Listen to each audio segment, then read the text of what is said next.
लोकसभा चुनाव दहलीज पर हैं, लेकिन विधानसभा चुनाव के बाद से जनवरी से लेकर अब तक के आंकड़े की बात करें तो 5,000 से ज़्यादा कांग्रेस के नेता बीजेपी का दामन थाम चुके हैं और कई वरिष्ठ नेता सुरेश पचौरी समेत कई वरिष्ठ नेता जो हैं वो भी भाजपा में आ चुके हैं। कारण क्या है और बीजेपी का अभियान क्या है, इस पर बात करेंगे प्रदेश भाजपा अध्यक्ष बी डी शर्मा जी से। सर, 5,000 से ज़्यादा आंकड़ा हमारे पास है, आप दावा कुछ ज़्यादा क्या कर रहे हैं? ये आंकड़ा बहुत कम है। 5,000 से ज़्यादा तो नेता आ गए, लाखों लोगों ने भारतीय जनता पार्टी ज्वाइन की। लेकिन मैं एक बात आपको कहना चाहता हूँ, ये केवल राजनीतिक अभियान नहीं है। इस ज्वाइनिंग में केवल कोई कांग्रेस के लोग ज्वाइन कर रहे हैं मात्र नहीं है। कांग्रेस के लोग तो ज्वाइन कर ही रहे हैं, लेकिन सामाजिक काम करने वाले लोग भी, हर समाज वर्ग के लोग, अलग अलग प्रकार के समाज में अच्छे काम करने वाले लोग भी मोदी जी के नेतृत्व में, मोदी जी पर विश्वास व्यक्त करते हुए आज वो भारतीय जनता पार्टी में काम करना चाहते हैं। जैसे कल आपने देखा, यहाँ पर बड़ी संख्या में डॉक्टर्स आए, अच्छा काम करते हैं। उसमें कुछ कांग्रेस प्रकोष्ठ के लोग भी थे, कुछ इंडिपेंडेंट डॉक्टर भी थे। कई खिलाड़ी भारतीय जनता पार्टी को ज्वाइन कर रहे हैं, कई आर्टिस्ट भारतीय जनता पार्टी को ज्वाइन कर रहे हैं।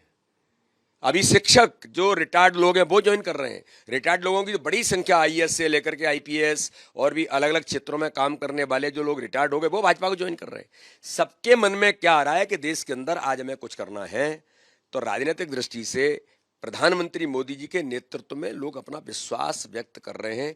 यह हमारे लिए गर्व की बात है कि हमारे प्रधानमंत्री पर, हमारे नेता पर आज जिस प्रकार से पूरे देश के अंदर, उसमें कांग्रेस के लोग भी आ रहे हैं। उनको लगता है कि 22 जनवरी को रामलला की प्राण प्रतिष्ठा हुई और कांग्रेस ने बहिष्कार किया, तो ये तो पूरे देश का अपमान था।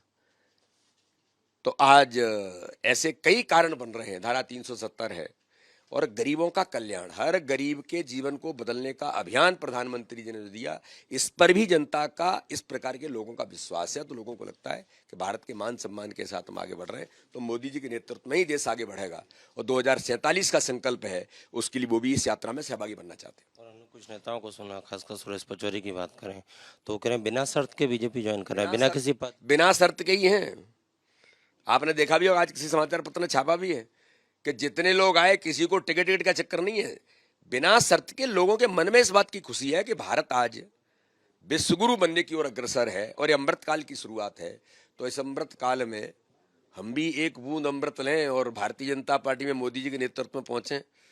तो अमृत पान के लिए लोग चले आ रहे हैं और जनता प्रधानमंत्री मोदी जी के नेतृत्व में, जनता प्रधानमंत्री जी को आशीर्वाद दे रही है। पहले एक लाइन थी कांग्रेस मुक्त भारत, अब है कांग्रेस बूथ मुक्त कर देंगे, ऐसा? देखिए, कांग्रेस मुक्त तो बनेगी ही, लेकिन मोदी युक्त बूथ बन रहा है। मध्य प्रदेश के अंदर हमने 64,523 बूथों को, हर बूथ मोदी बूथ बनेगा और इसका अभियान हमने बूथ विजय अभियान कल से शुरुआत की है।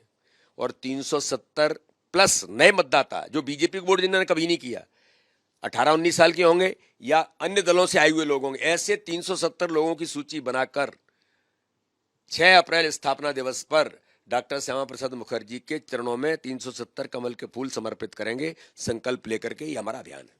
कांग्रेस तो कह रही है जो डर गए, जो सीबीआई ईडी और इन लोगों की जांच से डर गए, वो लोग बीजेपी ज्वाइन कर रहे हैं, आप लोग डरा के ज्वाइन करवा रहे हैं। कांग्रेस केवल यही, जो ये भाषा बोल रहे हैं उन्हीं को इस बात का डर है। ये तो सामान्य लोग आ रहे हैं, जमीन से नीचे जुड़े हुए लोग आ रहे हैं, जिन्हें कोई लेना देना नहीं कांग्रेस से और इससे, लेकिन किन्हीं कारणों से काम कर रहे होंगे। तो आज उनको लगता है कि हमें देश के लिए कुछ करना है, तो मोदी जी के नेतृत्व में भारतीय जनता पार्टी में जाना है। इनका ये सिलसिला आगे जारी रहेगा, कितना टारगेट कहाँ तक जाए? खुले हैं, समुद्र है, डुबकी लगाएंगे और भारत माता के लिए तत्पर तैयार होकर के लोग काम करेंगे। बी डी शर्मा साफ तौर पर कह रहे हैं कि बीजेपी के दरवाजे हर उस शख्स के लिए खुले हैं जो देश के विकास के लिए काम करना चाहता है। कैमरामैन संजय अंकिल के साथ Satya Vijay Singh, Republic Media Network, Bhopal.